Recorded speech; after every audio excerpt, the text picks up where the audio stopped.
Hello and happy Sunday. So today I want to show you this To the Moon and Back, my Apollo 11 adventure pop-up book by Buzz Aldrin with Marianne J. Dyson. Paper engineering by Bruce Foster. This is put out by National Geographic.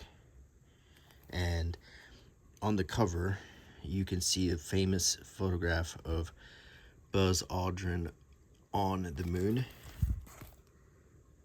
and you can see his name on I think that might be an oxygen regulator on the front of his spacesuit. This is a very famous photograph from the moon. You can see the reflection of Neil Armstrong taking the picture, and you can see some of the limb, which is the lunar egress module or lunar exploration module. And it's just a really amazing photograph, probably the most famous photograph of all of the moon landings. On the back of the book you get a brief description. There's a picture of Buzz Aldrin here. It says, join famed astronaut Buzz Aldrin and the Apollo 11 crew, and that would be Neil Armstrong and Michael Collins, as they embark on the landmark mission to be the first humans on the moon. Through vivid photos and elaborate paper-engineered pop-ups, you can marvel at the majesty of the Saturn V rocket that stretched as tall as the Statue of Liberty. Experience the thrill of the Eagle landing on the lunar surface.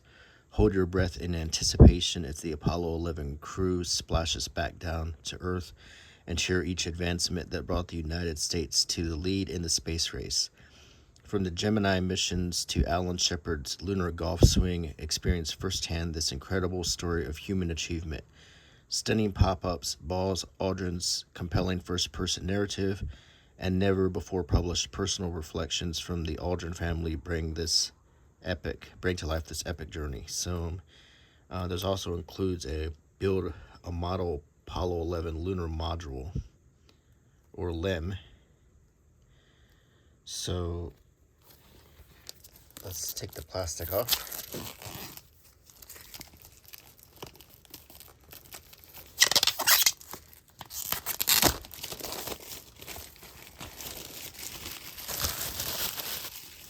Now, without further ado, let's open. And on the inside cover, it says, hello, Buzz Aldrin here. On July 20th, 1969, about 50 years ago, Neil Armstrong and I were fortunate to become the first humans to set foot on another world. Historians have called this story humanity's greatest adventure. My part in this adventure began in 1963, when the National Aeronautics and Space Administration selected me as an astronaut. I was 33. I had grown up in New Jersey, graduated from West Point, served as an Air Force fighter pilot in Korea, and earned my PhD in engineering. 2 years earlier, in May 1961, President John F. Kennedy said, I believe that this nation should commit itself to achieving the goal before this decade is out of landing a man on the moon and returning him safely to Earth. That became my goal too. So here's a copy of the newspaper saying the Eagle has landed, which is the Apollo mission safely landed on the moon. There's a picture of the three astronauts: Michael Collins, Neil Armstrong, Buzz Aldrin, President John F. Kennedy. There's a panel that slides out, and it says, the race is on. By the end of 1963, the U.S. Mercury missions, and the Mercury program was the predecessor to the Apollo program, and they had them sort of in order of these Greek or Roman gods. And the Mercury program, you might know from that movie, The Right Stuff, with the original astronauts, including Gus Grissom and Chuck Yeager and Alan Shepard. You know, it was pretty exciting stuff. By the end of 1963, the U.S. Mercury missions had flown 6 men to space. Like John Glenn orbiting space is one of the more famous ones I can think of. The flights had taught us how to launch, control, and return spacecraft to Earth while keeping astronauts healthy. We were competing with the USSR, which included what is now Russia, to see who could be the best and first in this race to space. So far, the Soviet program had launched the first satellite, the first animal, and the first human, Yuri Gagarin, and the first woman, Valentina Tereshkova. We needed to move fast to catch up. So there was a lot of pressure. Oh, and look at that. Let me change the, there we go. So in this first pop-up, we have Dr. Rendezvous. To get to the moon, we would need to leave the spaceship in orbit with a lunar module. So we see an astronaut in space. We see a capsule orbiting the Earth. And there's some commentary. The Gemini 12 launch. My mother and I and 2 brothers, Andy and Mike. Oh, it's even coming apart more. This is really good pop-up, actually. That's actually really good.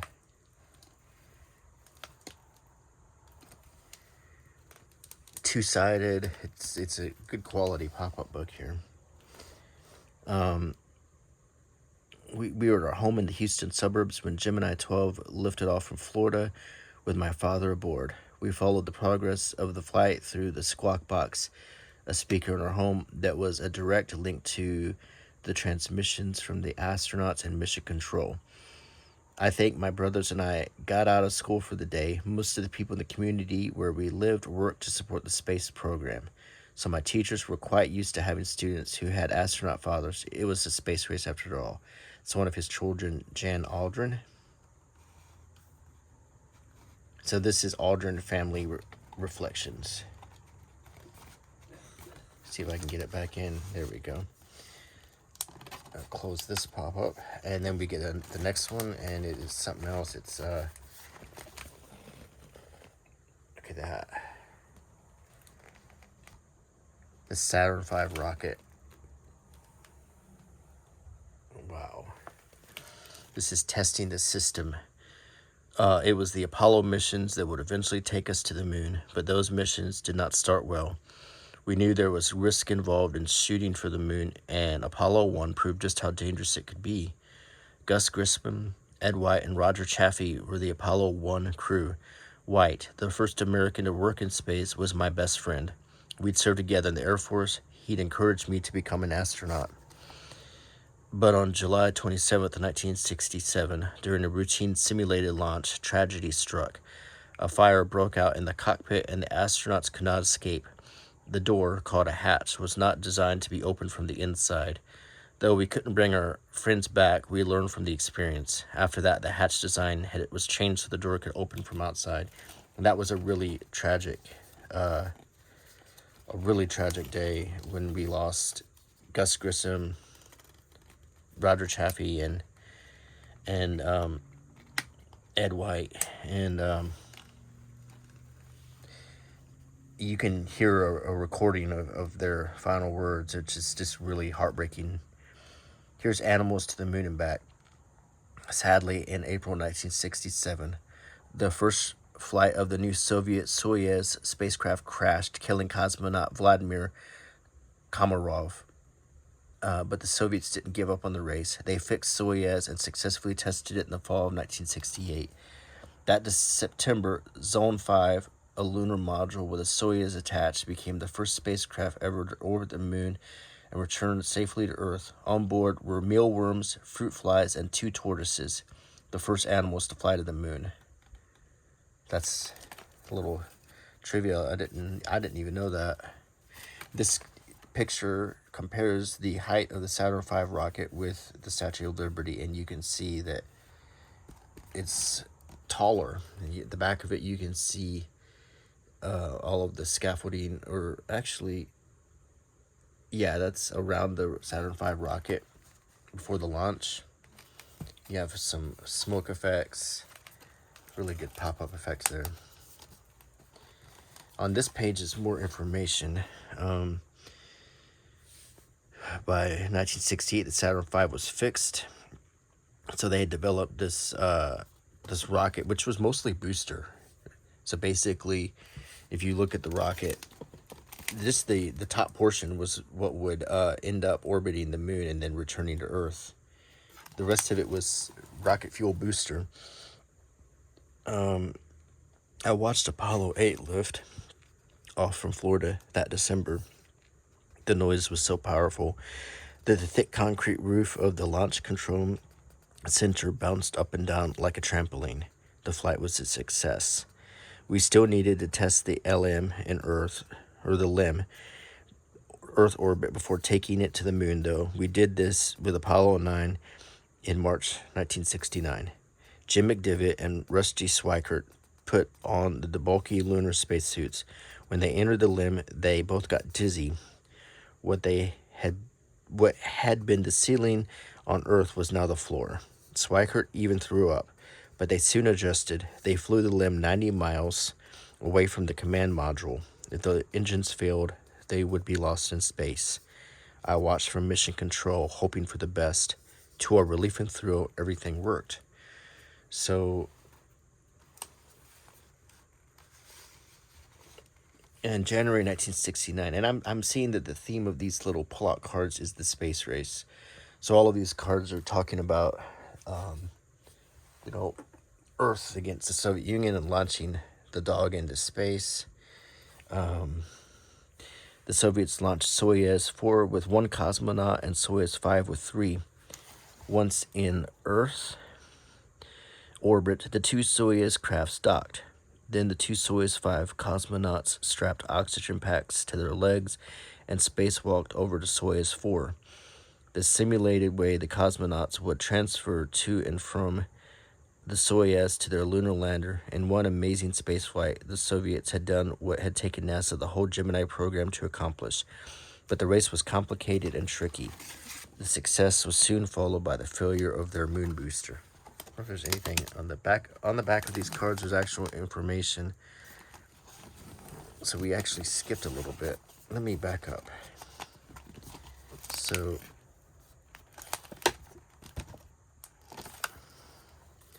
like on the back of this card is, well, there's nothing on the back of that one.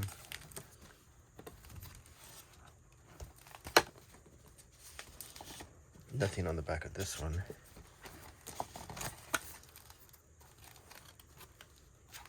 But this one does have a back. Apollo 11 launch. There's his children, Jan, Andy, and Mike Aldrin.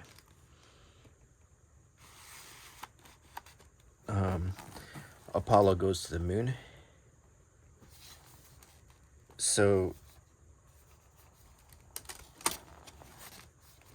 this is the different sections of the Apollo as it breaks apart in space, and then this is the command section that would be the final piece. The LEM would dock into that. Michael Collins, he actually never set foot on the moon. He would just fly the command section and orbit the moon until the astronauts were done exploring, and then they flew off the moon and linked up.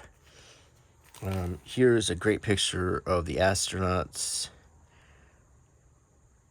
and they're on their way to the launch pad. They're on their way to space.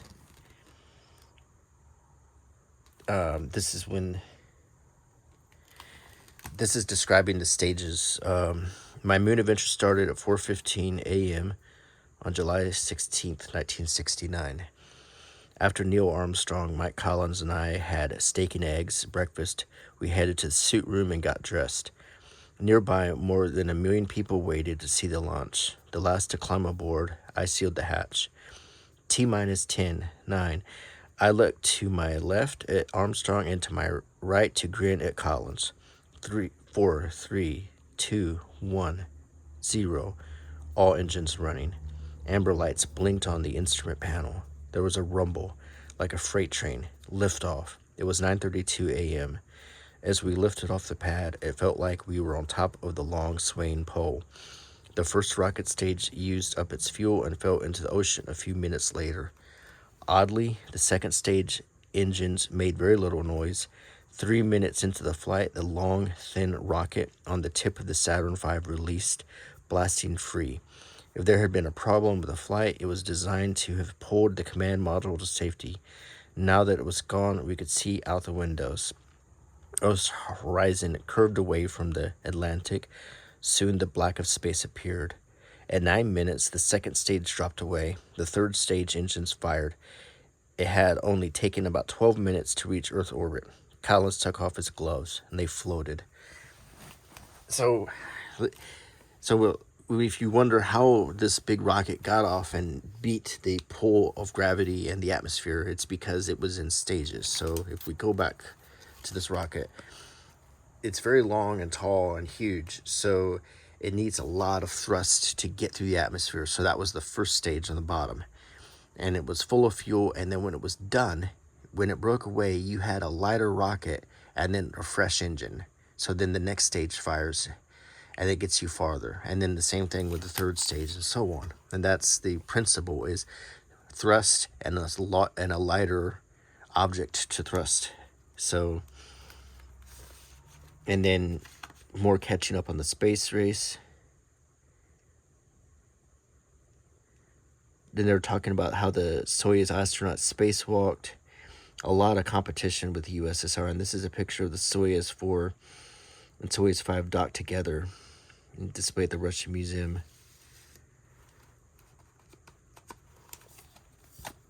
This is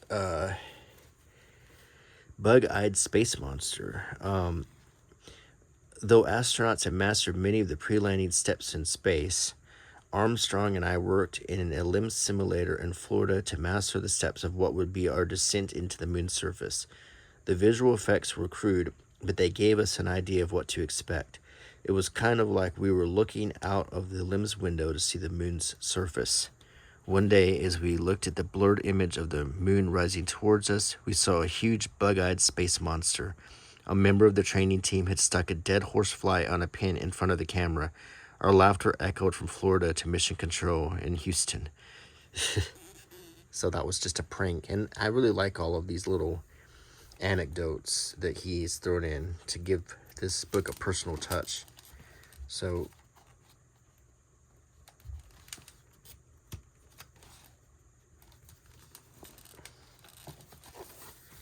and then this section is flying to the moon. There's the limb descending onto the surface of the moon. Mike Collins took this photo of the Eagle, which is the name of the limb. So Armstrong and I got into the Eagle. It was packed with pipes and wires and sprayed on insulation. We sealed the hatches. Collins pulled away in Columbia with a thump, which was the name of the orbiter, the Columbia. Armstrong and I stood shoulder to shoulder in our suits and bubble helmets. We were tethered to the dock or floor by elastic cords so we wouldn't bump switches or each other while floating. As the limb separated from Columbia, we couldn't feel that our ship was rotating. The only indication was the moon seeming to rotate past my window until it hung above my head. The Eagle has wings, Armstrong told Houston. After several orbits, we dropped down to 8 miles above the surface like Apollo 10 had done. The limb flew with our windows facing the surface. When we fired our engine to drop lower, it was so smooth I couldn't feel it. As we got closer, the moon's surface seemed to change from beige to gray. I felt a slow sagging in my knees. And then more commentary. I don't want to read all of it because if you want to get the book, I'm just giving you a sample of. Now this is amazing. This is the limb on the surface of the moon. Well, I don't want to bend anything too much. That's really a great effect. And you can see planting the flag right here. There is another card about being on the moon.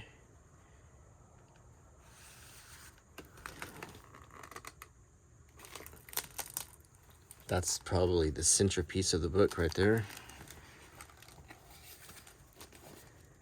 Then we get to parachuting down into the ocean to be collected by the USS Hornet, the aircraft carrier famous for where the World War II ended on the USS Hornet too. There's some more Aldrin family reflections. There's Jan Aldrin and her kitten Leaf in 1969.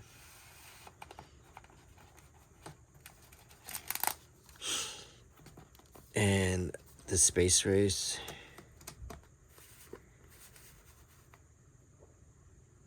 The lunar rover, it talks about that. One small step leads to another. We have some pictures of moon rocks right here. And the next step is Buzz Aldrin talking about going to Mars. And I'd love to read this section, but I really can't read all of the book. So, and the book also includes a Apollo 11 Eagle lunar module assembly instructions. So this is a way to put together a tiny version of the limb. There's not very many parts, so it says punch out all pieces, being careful to remove all interior holes without tearing the lunar module.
Make sure we got all these pieces out. Oh, missed a few.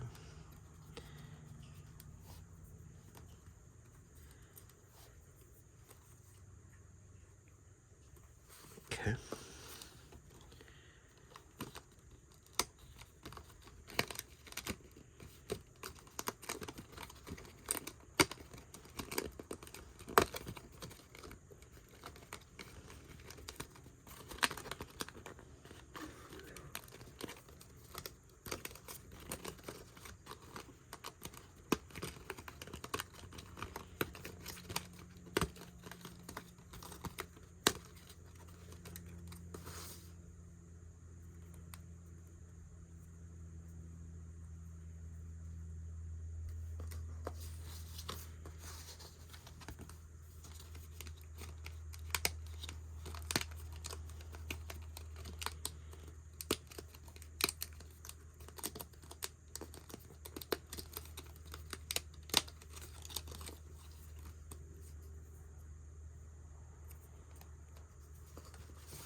Okay, check. Now, let me get a sip of coffee.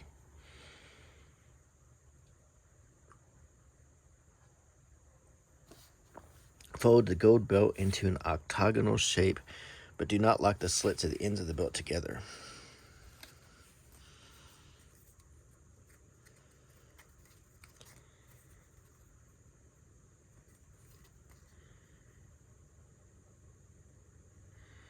I think we want to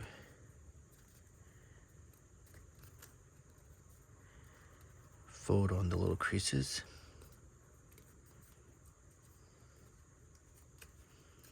Do we have an octagon? And I believe we do. Okay. Insert A into B to make a cross shape with the dark gray area of piece B to the front, splitting the face of A down the middle. Okay.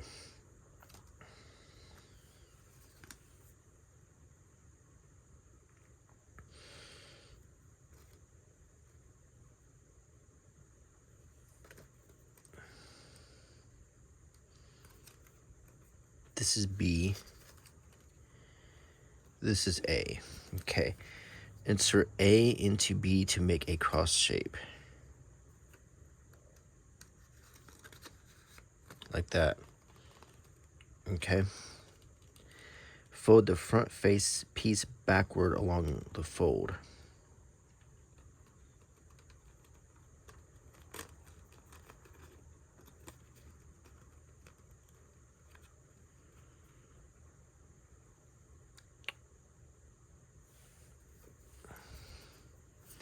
Let's set this here.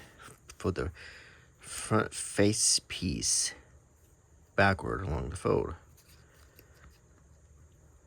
Bend the tabs on both sides of the front face piece so that when folded, it can go through the upper rectangular holes in the AB piece.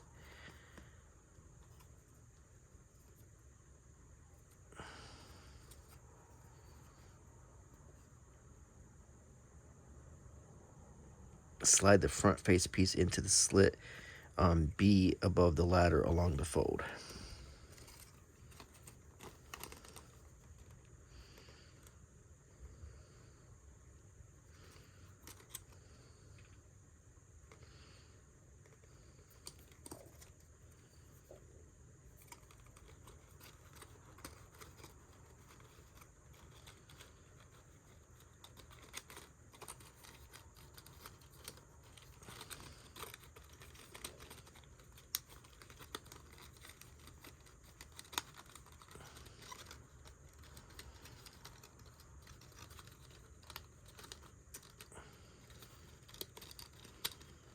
Was it like this?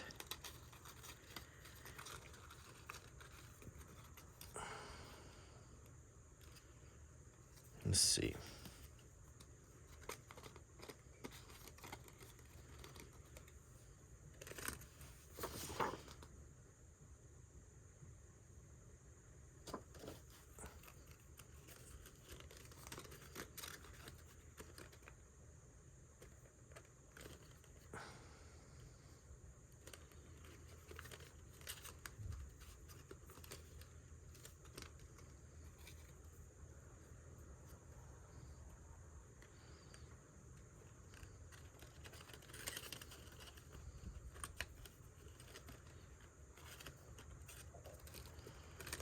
Like this.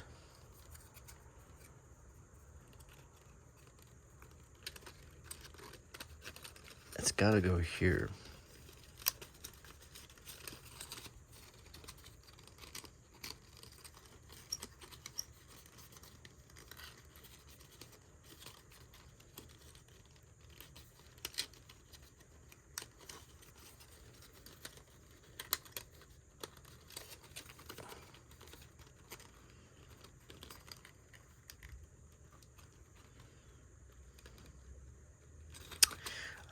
Wait a minute, I get it now.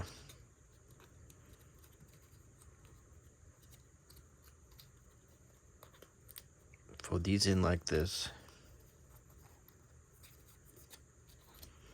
Then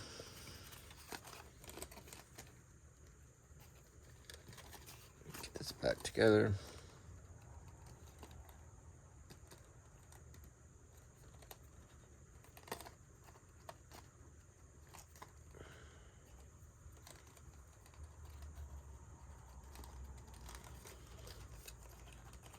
And this is gonna go like this.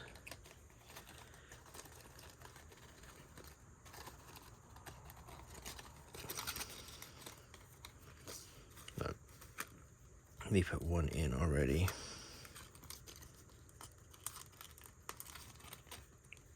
Kind of lock it in. Then this goes in like this.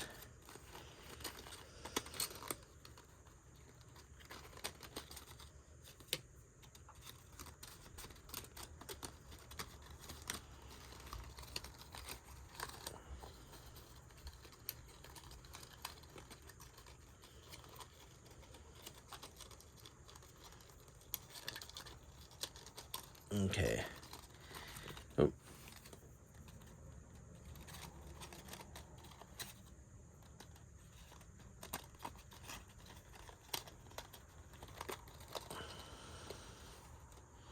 Okay. Okay, pinching the photo tabs. We put them in the rectangular holes, bend the cross tabs back, locking them into place. Find the ladder on the belt. The flag is immediately to the left. Insert the notch into the front slit where the ladder appears.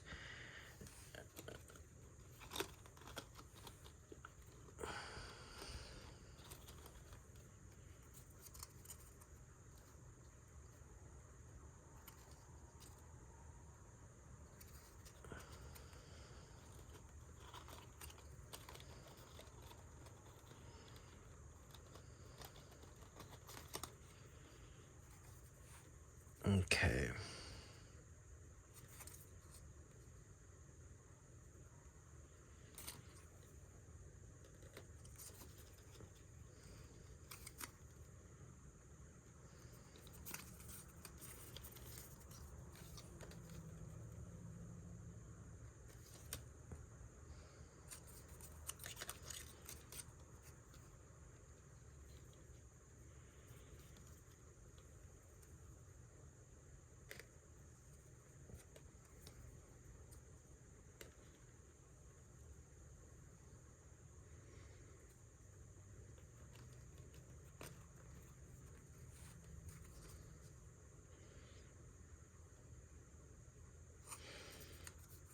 Okay, I found the ladder.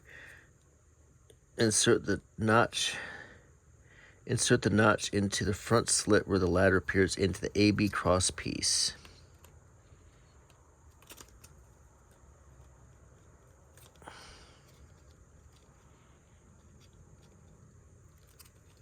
Like this? I don't think so.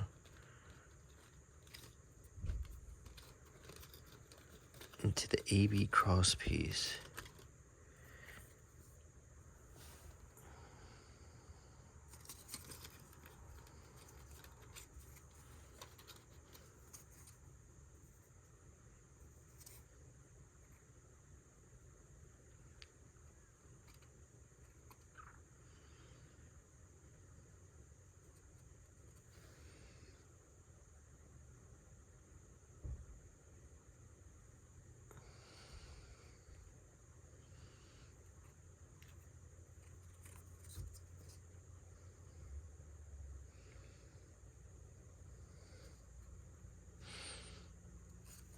Let's see how this looks in the picture.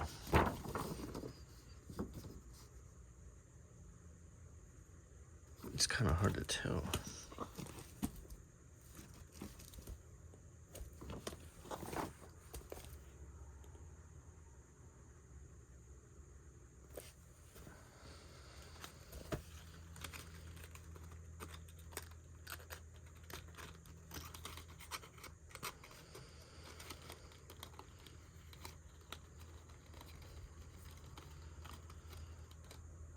How does this belt go in there?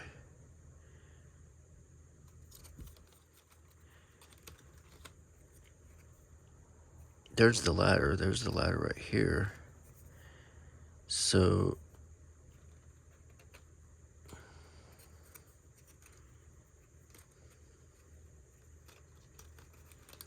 I think I get it.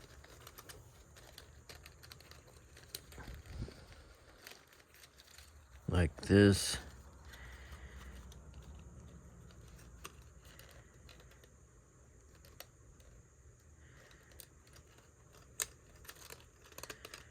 Wait a second.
There we go.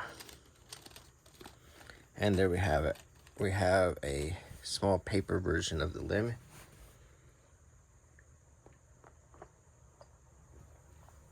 It actually looks pretty good. So let's move this aside.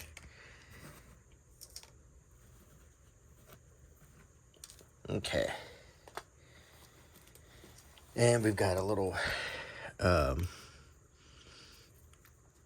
astronaut here that we can have us turn into a stand.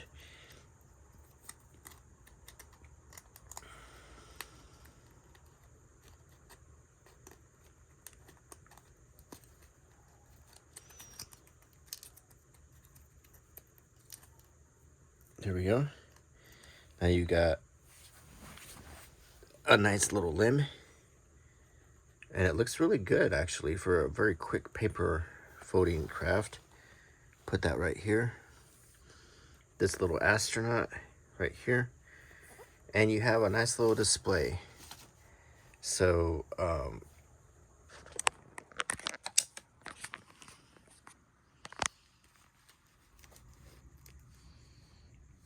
actually, it looks pretty good. I like it. So, and I hope you enjoyed this video, and I hope you like my channel. So please subscribe, click the like button, click the bell icon, and leave a comment.